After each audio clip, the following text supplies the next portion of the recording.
Welcome to Talking with Tech. My name is Chris Bouguet, and I'm here with Rachel Madel. Hey, Rachel, how's it going? Hey, Chris. It's going good. I'm feeling excited to finally see you and talk to you again. I know, it feels like it's been a while. So, how's your hand? What's been going on? The hand. You guys can't see this, but I'm showing Chris. So if you guys haven't heard the last episode, I was talking about my hand injury. I was opening my window and I somehow, with my brute strength, pushed my hand through a glass window. And it was really bad. It was a really bad cut. It's been about a month now, and I'm finally able to I don't have to wear Band-Aids anymore. It still hurts though. It's still like I have a hard time holding things and squeezing my hand. So it's just crazy. Two things. One, that like my body can heal, right? Like I had a hole in my hand and now I don't. But also it's just like things take time, you know, it's just like it takes time to heal and for your body to do its thing. So I've been trying to be patient. Yeah, it's looking a lot better. It's healed up.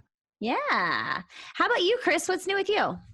Well, we're coming off of 4th of July weekend, and I think one thing that we wanted to talk about is that every year on the 4th of July or just before the 4th of July, I guess for the last 5 or 6 years, maybe it could be as long as 10, Rachel. I can't really remember how long I've been doing it. I sort of go on my private Facebook page and I lecture my family and friends about not firing off fireworks. It's sort of a thing that I just can't stand. I don't know, is that the way to put it? In my first year, 20 years ago, 21 years ago now, geez, how long? Even before that, because I wasn't even working. Anyway, I worked with a client who had an injury from a fireworks injury. And I was just thinking to myself, this is 100% preventable. You don't have to have this injury to see this little firecracker blow up. Like it's what are we doing here? And there's just and I get nervous every time my kids are not with me that they're going to be with some relative that's going to blow up a firework. And then even if it doesn't hurt you, it might hurt somebody you love. And so I rant about it every year. And you saw my rant this year. I saw it, Chris, and I was like, man, I just love Chris Bouguet and everything he thinks I agree with, because I was like, yes, I couldn't agree more. I can't stand these like personal fireworks because it's not even that cool. That's my issue with it. Like it'd be one thing if you're like risking, you know, the safety of yourself and the safety of others. If it was like the coolest thing ever, it's not even cool. Like it's way cooler to go to a park or, you know, some type of festival or the beach or wherever and watch, you know, professionals lighting off fireworks. So I completely agree, Chris. You know, I've worked with a lot of kids and adults who have had accidents of some sort, and the accidents are usually that couldn't be avoided. You know, it's a car accident or a sports injury. I mean, I guess that could be avoided by not playing sports, but I think it's like there's some sort of positive that comes out of that, right? I mean, working together, teamwork, this camaraderie. It's fun to watch sports. I don't get it with the fireworks. I don't understand what is the big deal about watching something explode. I can go on Netflix or Hulu or YouTube and watch things explode all day long. I don't need to make them explode in my own backyard and put myself and the people I care about at risk. It just doesn't compute with me. No. And honestly, after I had my hand injury, there was a BI, a behaviorist that was during my session. He came in and we oftentimes overlap. And he saw like my bandage on my hand. And of course he inquired like what happened. And after I told him the whole story, he's like, I'm really sensitive to hand injuries. And he shows me his hand and he had half of his hand missing and it was from a firework. And I was like, oh my gosh, you only solidified how much I hate fireworks when people are trying to put them off personally. So anyway, it's just like, it can be completely prevented. Yes, I'll throw one other, negative about fireworks, and that is, I think there's a lot of people, maybe a lot of listeners, let us know on the Facebook group if this is you. A lot of listeners have pets, and I know it throws them for a loop too. So, your neighborhood is blowing off fireworks, and the dogs are running around like we're under attack, So I just don't see the upside of it at all. Agreed. So, Chris, did you go away for 4th of July? I did. I went to Chicago. I actually got to have dinner with Mo Booty. Go back a couple episodes and listen to Mo Booty talk about IEPs. So her and I got together and had dinner and talked more about IEPs. But it wasn't really a work trip. And besides to see Mo, one of my closest friends was getting married. And so My wife was with me on the trip, and we went to a wedding. But what about you? What did you do? I actually went camping for the weekend. So I'm based in Los Angeles, and I drove north for a few hours and went to a place called Big Pine Creek. And the reason I went there was because there's this really cool trail. It's a 13-mile loop, and on the loop, you pass 7 glacier lakes. So there's 7 different lakes that you can pass as you're going through. We weren't able to, I went with a good friend of mine. We weren't able to actually go to all the lakes because there was so much snow on the trail, which seems crazy, especially because in the campsite, it was like 90 degrees. It was so hot, actually. So it's just interesting when you're it's the middle of, the summer and you're hiking and then you're going through snow. So were the lakes like super cold? Super cold. And I did do a polar plunge. For anybody who knows me knows I love kind of extreme types of things, especially when it comes to doing polar plunges. And I just dove right in. And I have to say it was really, really, really, really cold. Actually, when I went in, there was actually like this little like baby iceberg. So you could see, and I thought, is that plastic or is that ice? And sure enough, it was ice. So How did it compare to cryotherapy? I think you've talked about that before. yes. So I think that I have actually, because I've done cryotherapy, so basically the idea is that we stress our body in calculated ways so that we can, endure harsher, temperatures and things like that. And I really think because I've done cryotherapy, I used to be so scared of cold water. I used to be such a baby when it came to, even going in a pool if it wasn't warm enough.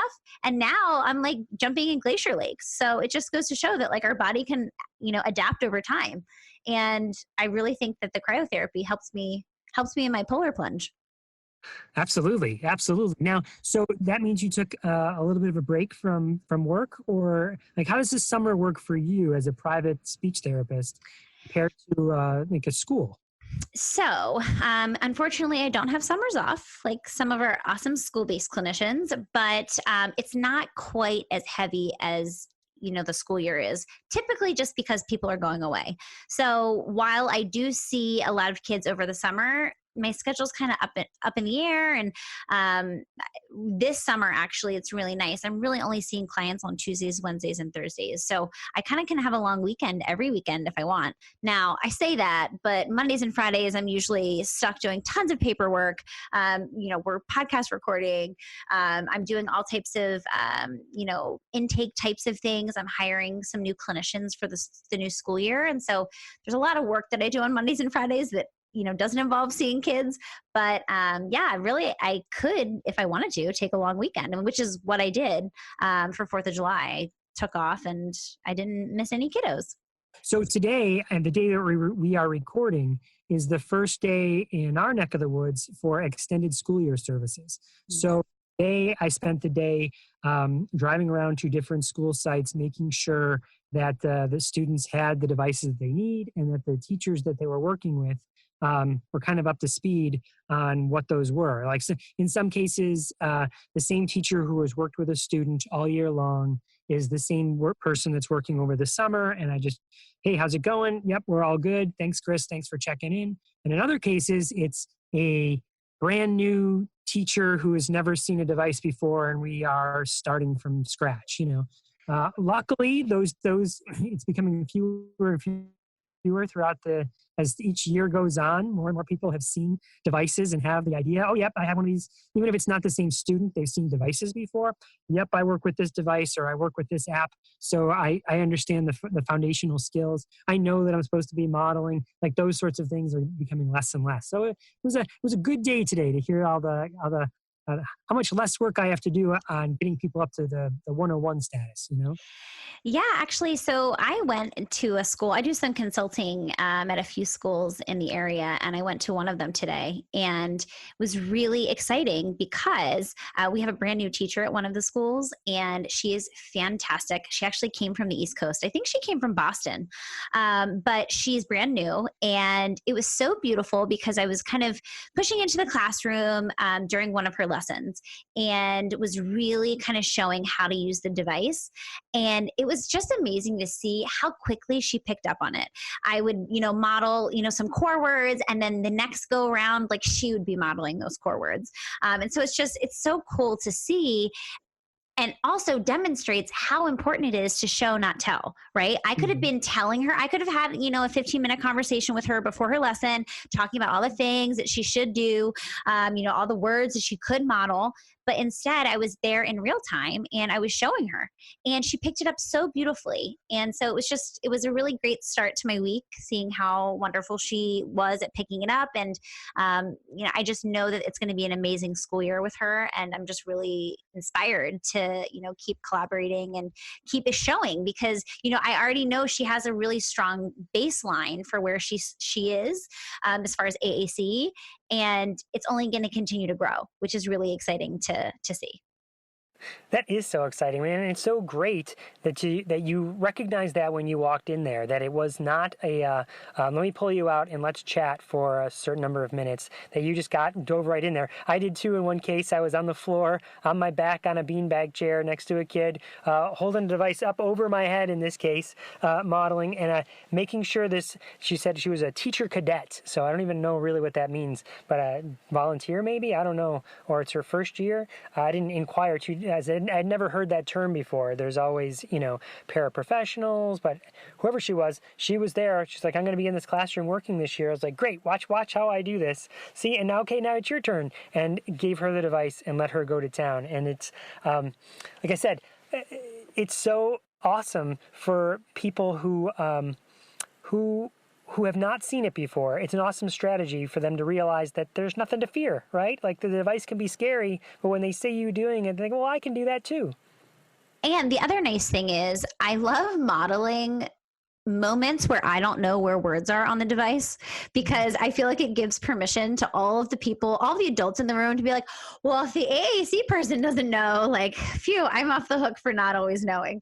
So anyway, that happened multiple times. There was new students in the room, and students that I've worked with, but I just, I see so many devices on any given week.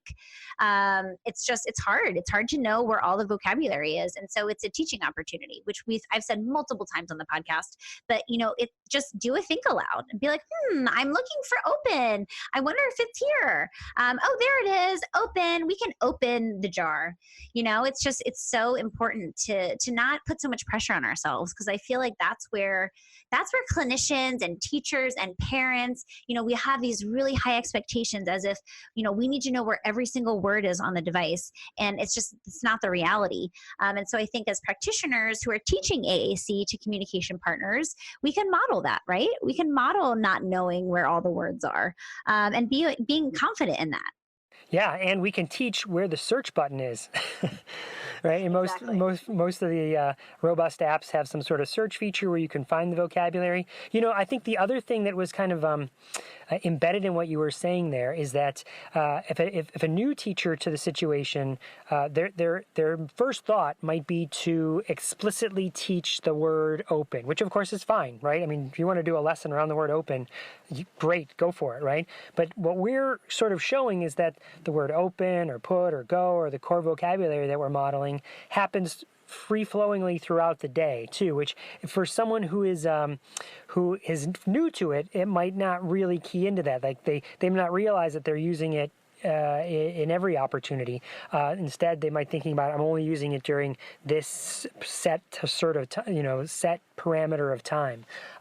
So just seeing you walk in and just be able to use it on the fly, or seeing me come in and do the same thing, flop on the floor and just start using it without a pre-planned lesson that we were walking into, I think it shows kind of the power of the vocabulary, and then two, how it can work throughout the day. Absolutely. And I think that, that's the beautiful thing about core words, right? Is that they are powerful and you can use them in so many different situations. And so really just being able to think, and then I use that expression a lot. I go, where's black? I wonder where black is the lesson today was on summer things, and there was a black flip flop, and I was like, I don't know if flip flops on here, but like I know we can talk about the color, right? And so anyway, it's interesting, and those moments are really great teaching opportunities for both the students and the communication partners. Absolutely, absolutely. So do you go into that for the rest of the summer? Will you be going into that same classroom? Will you have a chance to follow up with this teacher and see the improvements or see if she's struggling along the way? Yep, I will. It'll be nice. And actually I'll be, I have a contract with them in the fall too. So I'll be in the classroom helping them in the fall. There's going to be the students are shuffling around because it's, ESY right now. So we have students that we've never had before, and we have students that are only going to be here for ESY. But yeah, I'll have the chance to kind of keep working on going with her and see how she grows. Yeah, that's cool. That's cool. I'm meeting a lot of teachers that I am unfamiliar with. So, meaning in a school district as large as the one that I work in, where there's like 90 schools now, I think, I know a number of people, and I know the teachers that I know, but over the summers is where I get to meet teachers that I don't get to work with during the regular school year. And so now is the time where I get to meet them over the summer, and then can follow up. If I don't follow up with them directly, one of the other people that do what I do can follow up with them. One of my favorite compliments to give a non-SLP, so somebody who is either a teacher or an OT or a parent, or one of my favorite compliments to give is, oh my goodness, you could be a speech therapist. And it's so simple, but it really validates all of the hard work that someone does. And when you say, like, you could have my job, you're doing such a great job that I could mistake you for a speech therapist. It's just things like that really go such a long way in cultivating a relationship with, whoever it is that you're working with or teaching. And also just like it levels the playing field, right? It's not just like I'm the speech therapist and I tell you what to do. It's like you're doing such a great job facilitating language that you could be a speech therapist. So I don't know why that popped into my head right now, but it did. Yeah. That's an amazing little strategy. Just the words we use, they matter, right? And saying something like that, it makes people who are maybe scared or not as confident, it gives them that confidence that they need to come back the next day, Absolutely. So Chris, let's talk about what our episode's about today. So we've had a number of 2-part episodes, and we've been going through kind of our back catalog of courses that we have over at exceptionaled.com. And this is the first of a 2-part episode on the ABCs of AAC that you and I did together for the Exceptional Ed Network. Yeah, and so it's an intro course. So it's really great for parents just getting started, new clinicians who maybe don't know a lot about AAC and just want to, learn. And it's a 2-part episode. So you're going to be listening to part 1. After you've listened to part 1 and part 2, you can go to bit.ly/tech-CEU, and you can find that course, and you can find all of the courses that we've aired so far. So if you're looking for CEU credits, this is a perfect way to get them. So without further ado, here's part 1 of the ABCs of AAC.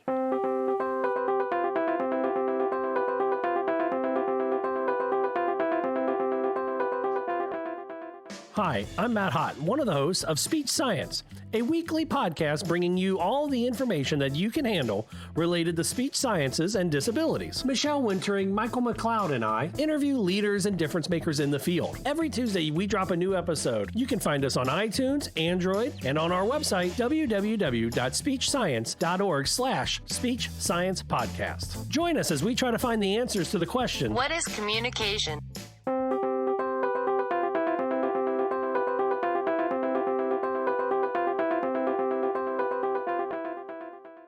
Welcome, I'm Aileen Chan, and I am CEO of Exceptional Ed. If you need to earn a course certificate for this presentation, please be sure to take the quiz. We are here tonight with the ABCs of AAC, brought to you by Rachel Madel and Chris Bouguet. That's us. Rachel, that's us. That's us. All right. That's you, Rachel. That's me. So my name is Rachel Madel, and I'm a speech language pathologist. I specialize in AAC, and I co-host an amazing podcast with Chris Bouguet, who's also here with us. And Lucas. Hey, that's me. That's him. So I'm really excited to be here. We can go, Chris, to the next slide, and I can just talk about my all this fun business of my financial and non-financial disclosures. So I am the owner of a private practice here in sunny Los Angeles. So obviously I receive financials from my business. I also have a blog, rachelmadel.com, where I sell online resources for parents of children with autism, and also speech language pathologists. Lots of really great stuff on my website. I do receive financial contributions from that. We receive advertising revenue from Talking with Tech, our podcast, all about AAC. And then I do receive income from exceptionaled.com for professional development courses. My non-financial disclosures include I am a member of ASHA, I am a member of CASHA, which is California State and Hearing Associations, also a member of SIG 12, and I have done some app consulting with EQtainment, which is with the app Moment AR, which is an augmented reality app for children with autism to teach them social skills. And that's me in a nutshell. And you can see my contact information to the right. So if you guys have any questions after this presentation, you can email me. You can connect with me on social media. I love seeing people who have joined our webinar on the social media streams. So Rachel, I was just, sorry, I know we don't have a lot of time, but I got to tell a quick story here. I was just at FETC, and there was the people that made Moment AR was there. The guy was there. Kevin. And I met him. Yeah, Kevin, exactly. Yeah. And so I'm talking to him, and I didn't realize he's been on our podcast, you know? Yeah. So, and when he was showing me the app, because he just released it, like it just came out and it's free right now. I was like, this is like amazing. And I just did not put the dots together until you just said it right now. I'm like, wait a second, that's that app the guy was just showing. That is so funny. Small world. So, okay, sorry about that little. So go check it out. It's free right now, and it's a great social skills app. I was really impressed. Yeah. So my name is Chris Bouguet, and yep, I do a bunch of stuff too. I used to do a podcast called the AT Tips Cast. I also co-host Talking with Tech with Rachel. I am the author of a book called The New Assistive Make Learning Awesome for All, which I just found out is I knew it was published by ISTE, the International Society for Technology and Education, but I just found out when I was at these conferences that it is currently the second best-selling book in their library. So I was pretty pleased to hear that. And a couple of years ago, I was able to co-author another book called The Practical and Fun Guide to Assistive Technology in Public Schools. So I've been working in the assistive technology space for close to 20 years now. But my background is speech, right? And so I have all my disclosures listed at my website because I've been doing stuff, like I said, I'm an old guy, so got a lot of stuff to disclose. I'm gonna let you click there and check it out on your own. All right. Okay, so How guys, this is gonna go? yeah, this is a foundational course for AAC. So we're just going to go through the ABCs, and we're going to talk about different aspects of AAC that you want to keep in mind when you're practicing. I know that there's some parents on here, so please let us know if you have any questions, but we're just going to try to get through this alphabet as fast as we can, and hopefully we get through all of them. Of course, A is for AAC, which stands for Augmentative and Alternative Communication. A lot of people think of high-tech AAC, but AAC actually encompasses, low-tech and mid-tech, things like communication boards, picture exchange. So it's not just the high-tech devices, but that's a lot of times what we think about when we're thinking about AAC. But it's lots of different things. Anything that kind of augments or any type of alternative communication for children who aren't able to speak verbally. Okay. All right, so B is for believe they will. So I'm guessing that most of you, and please put this in the chat, are speech therapists that, or soon to be speech therapists, your pre-service teachers. Where are you right now? Are you working in schools? Are you interning there? What's your status? Please put that in the chat. We'd like to know who our audience is. But knowing that this is the SLP to B conference, we assume that many of you are going to be speech therapists, are practicing to become them. So one of the things you'll find that when you're working out in the schools or working out in really any institution is that people undersell people with disabilities. They might think, they could never do that. They could never be able to say whatever they want to say, however they want to say it. And that is going to be and maybe right now, to be honest, maybe you're one of those people that thinks, oh, I didn't realize that you should be having these expectations that anybody could say whatever they want to say, however they want to say it. If we just gave them the tools, the right tools, enough time, and the right instruction, they could get there, right? And someday we'll get there. And so that's really our charge. Believe that people with disabilities can do whatever they want to do, just like anyone else, right? Start with that mentality. You'll walk out with that mindset. Start with that mindset, lead with that mindset, and you will never go wrong. I'm seeing a lot of people. So there's some people who work with adults, which is really exciting. So Chris and I have a lot of experience with children, but a lot of these principles, they apply, across the lifespan. So I'm really excited to see all of the different kinds of practices that we have going on. Lots of elementary schools and middle schools, and rehab centers. It's really cool. So thank you guys for sharing. C is for core words. So core words are the most frequently used words. They make up 80% of what we say. So what you or I say, 80% of that is core words. So when we're thinking about vocabulary intervention and which words we're targeting, we need to be really careful and strategic about the words that we're choosing. So core words, I have a lot of examples on the slide. They include various parts of speech. So a lot of times they're often general, and they can be used in a lot of different situations. Words like more and go and open, you, on, all of these are core words. And there's like a counterpart to the core words, but you're gonna have to wait until we get further down the alphabet. So Rachel, these are good words to target instruction. They are good words to, maybe words isn't a core word. That's one fringe. Gotcha. All right, cool. So often what happens is when someone gets a communication device, our first inclination is to make them use it, right? Well, we just spent money on this thing, so you're going to use it, kid, or you're going to use it, person. But the fact of the matter is it's often foreign to them and foreign to the communication partners.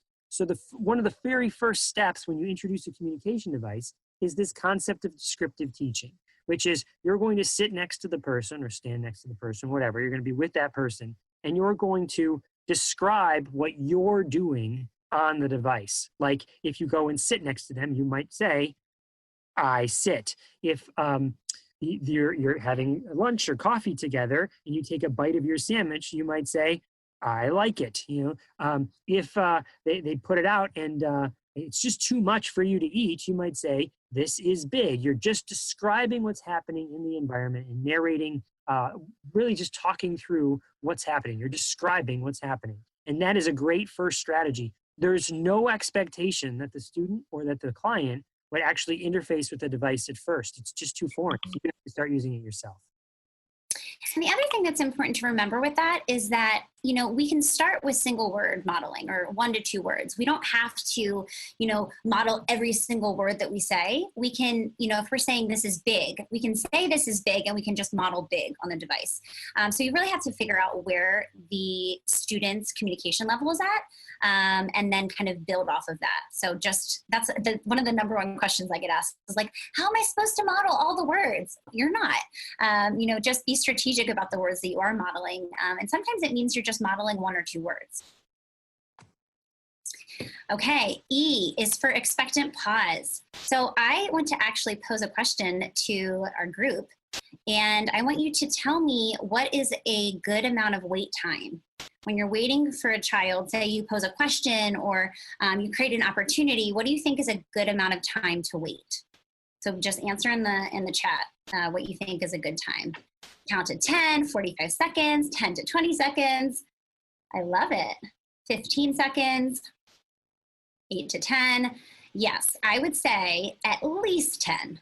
And when you count to 10, it feels like an eternity. It really does. And this is something that I constantly am reminding myself of too. But what's important to remember is that we need to give our users, especially AAC users, enough time to formulate what they want to say and find all the words that they want to use. And sometimes that takes a lot of time.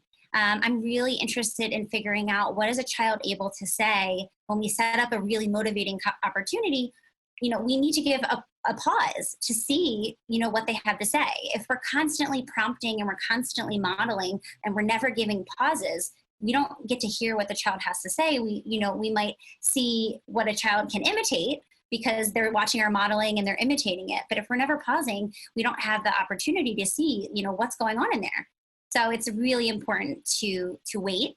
I love all of the comments, 30 seconds. I mean, sometimes it depends on the individual, really, it does. So I would say err on the side of waiting. Kind of like Chris is doing right now. One quick strategy there. Cheryl kind of puts it nicely. She says, 1 minute, but it feels like forever. And it can. So a strategy to help yourself do that is to maybe tap your foot or tap your pen or just tap your finger. Do something and count out those 10 seconds, 15 seconds, and that will give you something to do while you're just sitting there in silence, It helps make the time go by, and it makes you be conscious about how much time you're waiting. F is for fringe. So we just talked about core words.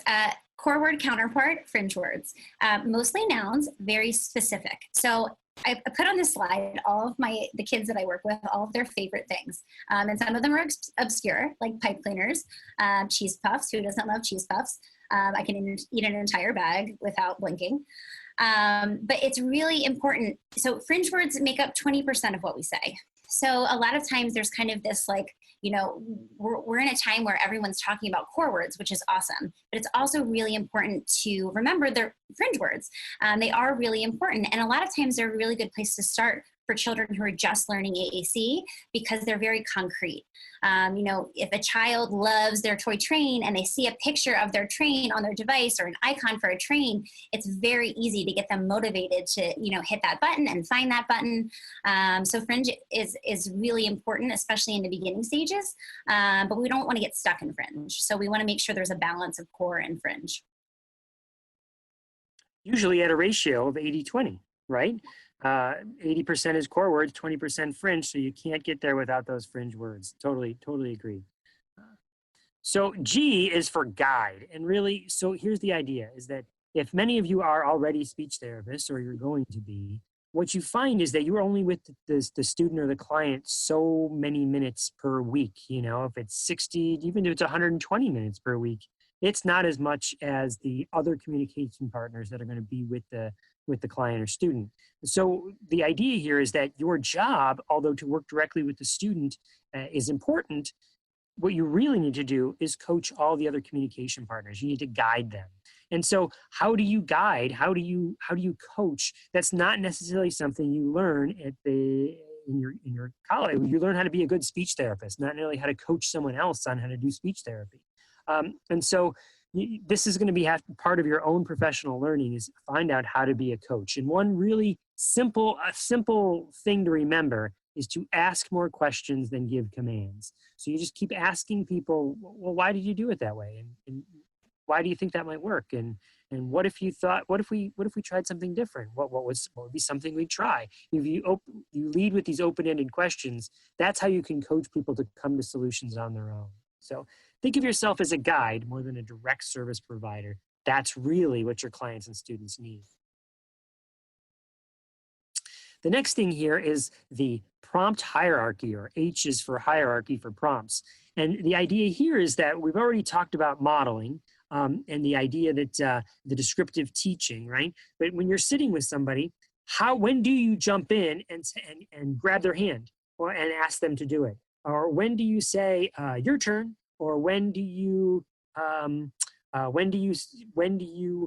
a gestural cue, like pointing at the device? Like, how does that all work? Well, there's a hierarchy for how you do that. And we already talked about that expect and pause. That's where you start. But if someone's not responsive just to giving that wait time, well, then the next thing up is to maybe give a hand motion towards the device, like, and then if they don't do that, the next level up is to say, now what? And the next level up after that is to say, your turn, where you're inviting them to do it. And then you might point to the actual button on the device. You might say, this point right here, and then you might start to do the device itself. You might actually start to type out some of the words. So then the next time you keep following this prompt hierarchy to see at what level the student or client might engage with the device on their own. And this in itself can be part of your data collection or your evidence collection, as you could see, well, you know what? The student in 3 to 5 months' time has moved from needing gestural cues. I kept having to provide gestural cues before they do it, to now I just have to provide the hand motion, and that shows progress because sometimes the progress can be very, very slow. So check out this prompt hierarchy. I is for input from communication partners. So I think a lot of times when we introduce devices, we have this, I think a lot of people have this hesitation, like, I don't know if I should touch it or what I should do. It's really important that everybody who is interacting with the child has an opportunity to use the device. Don't be afraid to touch the icons and to activate the device. And the more people we can incorporate into this, the more modeling that happens, the more comfortable, caregivers get with actually using the device and modeling on it. So, incorporate everybody. This includes, parents, obviously, and teachers, but all of the, behavior support staff, all of the aides in the classroom, peers, especially peers and siblings. There's no greater communication partner for a child than a peer or a sibling. So I'd really encourage you guys to think outside of the box of the typical, teacher and parent and things like that. If you're going to the library, get the librarian to model on the device. I mean, the possibilities are literally endless. And the more that we support, all of the communication partners and potential communication partners, the bigger the pool of communication partners there are for the child. And so we don't want to limit them to, just being able to talk to mom and dad and teacher, right? We want to increase the pool of communication partners. I just want to jump in, Rachel, and say that there are links in some of these slides. So feel free to click on those links. They take you to other resources. We're not going to go over them all right now, but you should feel free to enjoy those. If you see a hyperlink, feel free to click on it on your own. J is for joy. Look how happy my Bitmoji is here. So if it's not fun, don't do it. That should be your motto, not just for AAC users, all of the students or adults that you work with. I feel like we take the fun out of communication sometimes, and there's no quicker way to have a child, especially, abandon their device than to make it work. It already is hard enough going through all of these folders and, formulating their thoughts and learning all the motor plans for where all these icons are. So we need to make sure all of the activities that we're engaging a student in are really fun. If we start telling them what to do or creating all these demands that they don't want to participate in, oftentimes it can lead a child to think like, whoa, I don't want to use this device. It's not fun. An AAC device should be this magical box that gets a child all of the things that they want and, allows them to communicate with all of the people and to laugh and make jokes. So it's just really important. That should be the foundation of any type of treatment approach or implementation strategies. Has to be fun. And it's more fun for you if it's fun for them. Exactly. Rachel, I want to just throw an extra thought here too, is that so often people forget that we as adults choose to be in schools. We get to choose where we want to work, right? Students don't. They don't get that choice. They have to go where people tell them to go. And so it's just like Rachel said, to emphasize that. So it's our obligation as the responsible adults to make it fun and engaging and empowering for them. So the next one here is a word not many of you are probably familiar with. This is called key vocabulary, which the K is for key. And the idea here is that you've heard of core vocabulary. We've also gone over fringe vocabulary. These are the two giant monsters that we hear about in vocabulary, but there's actually a third. And that's this idea that sometimes it's called personal core. The idea being that there are words that we use frequently that are personal to us. For instance, my dog's name is Hurricane, right? And so if I suddenly needed a communication device, I would need the word hurricane much more prevalently than, say, Rachel, who lives in Los Angeles and doesn't have a dog named Hurricane, because I want to call my dog and I want to play with my dog. And so I'd want to say, not just call him dog, I want to call him Hurricane. So that's a key vocabulary word to my life, right?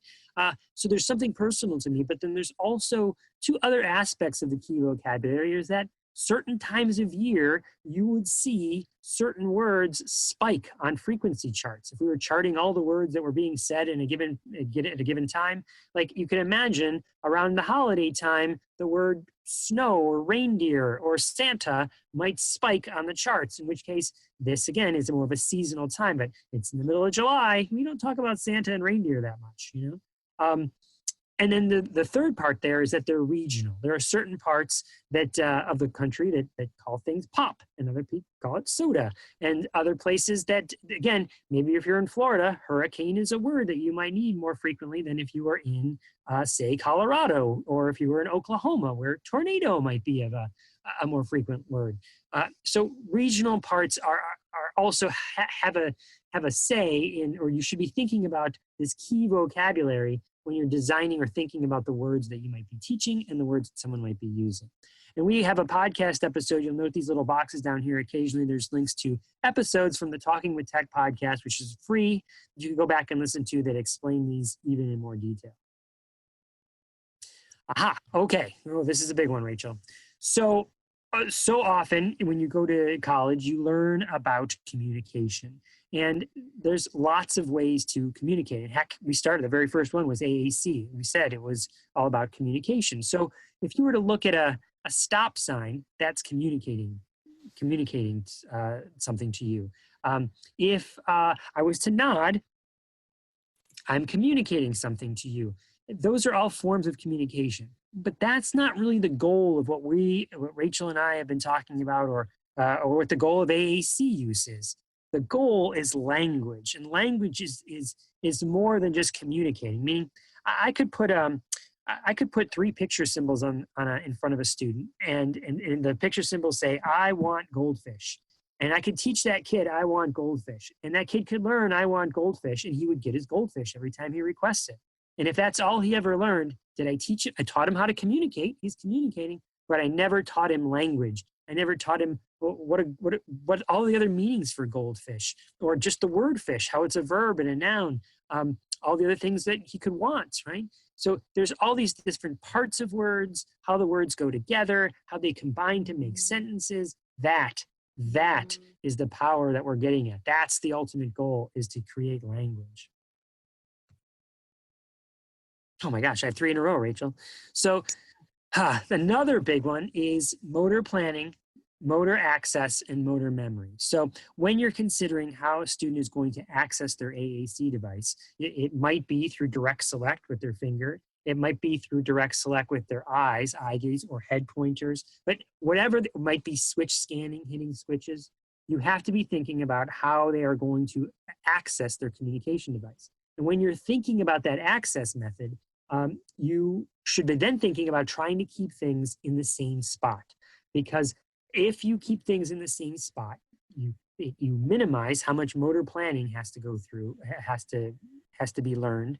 And then eventually it kicks into motor memory, meaning the most efficient and proficient users of AAC can use their device without even looking at the overlay. If you can imagine that. They can type on them and say anything they want to say without even looking at it. Just like you and just like anyone else might use a keyboard, and you don't have to look at a keyboard necessarily. You can just, because you've built the motor plans over time. But the only reason a keyboard works is because we don't move them around. The H is always there in the middle. The Q is always there in the top left, and that's how we can build the motor plans. If you move them around, man, you screwed up the motor planning and screwed up my motor memory. We could relearn it, but why would we want to relearn it if we could keep everything the same? So when you're thinking, it will come up many, many times in your professional career. Should we switch this communication device? Should we move the buttons around? Should we make them larger? Be cognizant that if you move things around, you are screwing up the motor plan for people. It has to stay as close to possible to the same location as possible. And this is really relevant when you're thinking about, when you're doing, an assessment and you're trying to figure out, what size buttons. I feel like a lot of times we start with, emergent communicators, and maybe they're young and they don't have really good fine motor access. So I always try to get the smallest icon possible, because I know that if we start with, 6 big buttons, because that's where that's where the fine motor is when we start. Think about what's going to happen when we need more words, right? Like, we don't want to give a child just 6 words. And so we really need to think about long term. We need to take into consider the motor planning. So it's just really important to take consideration of that when you're thinking through, as Chris mentioned, also if you're going to change a device.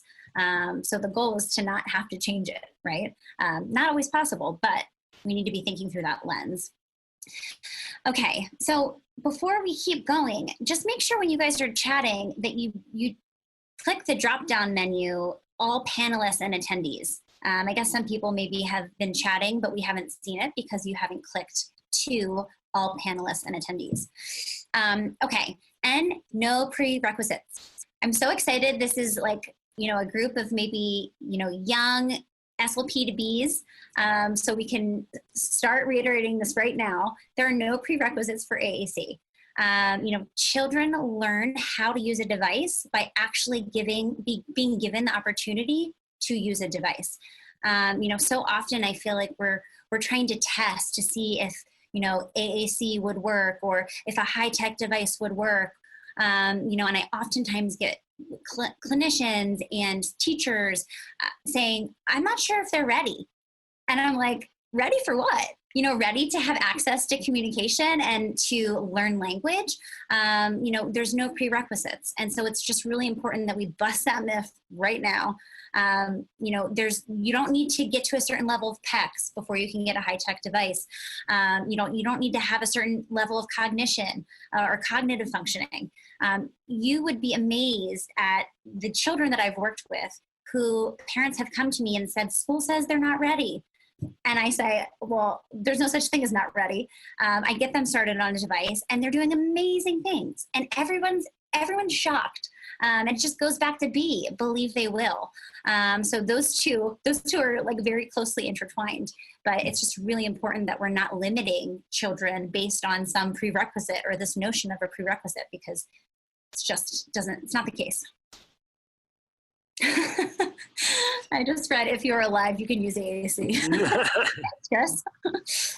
Okay, so, operational skills. So this is something that we often don't think about when we're thinking about AAC, because most of us are speech language pathologists, so we love teaching language, and we're all excited about getting kids to use their device and learning new words and all these things.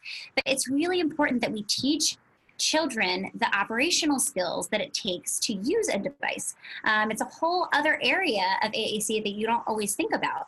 So things like charging the device, adjusting the volume, all of these things I'm trying to incorporate a child. So if their iPad is about to die, I say, oh no, it looks like your iPad's dying. We need to go plug it in. And I take them with their little cord and we plug it in and I show them what that's like, because we need to be teaching how to use and take care of a device so that eventually these children will be able to be self-sufficient and use the device on their own and charge it when it needs to be charged, adjust the volume when people can't hear it.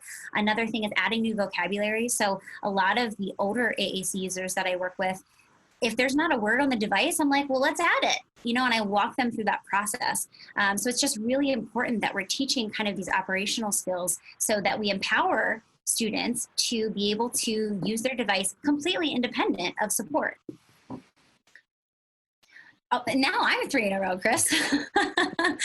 Okay, P, pragmatic functions. We have to get kids beyond just requesting. We use language for so many different reasons.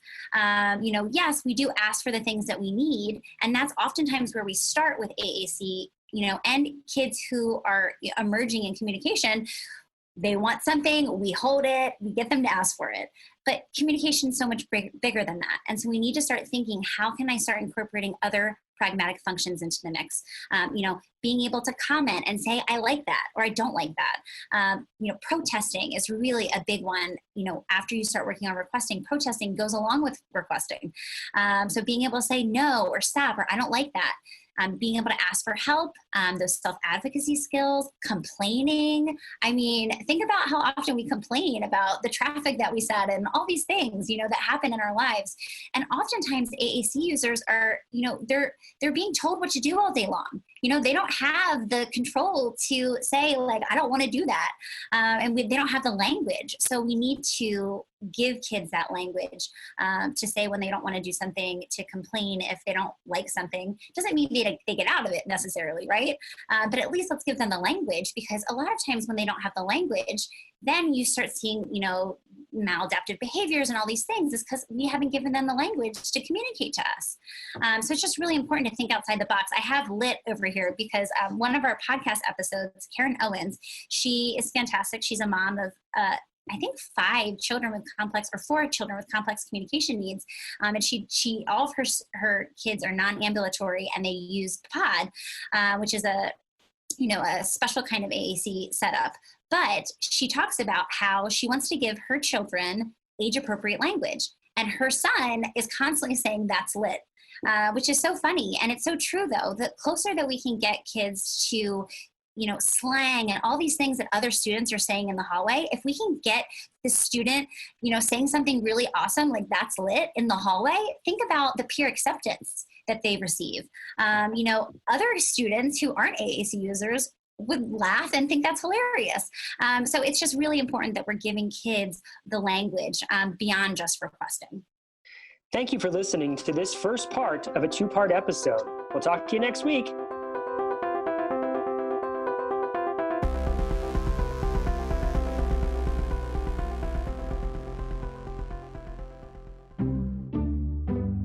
You're listening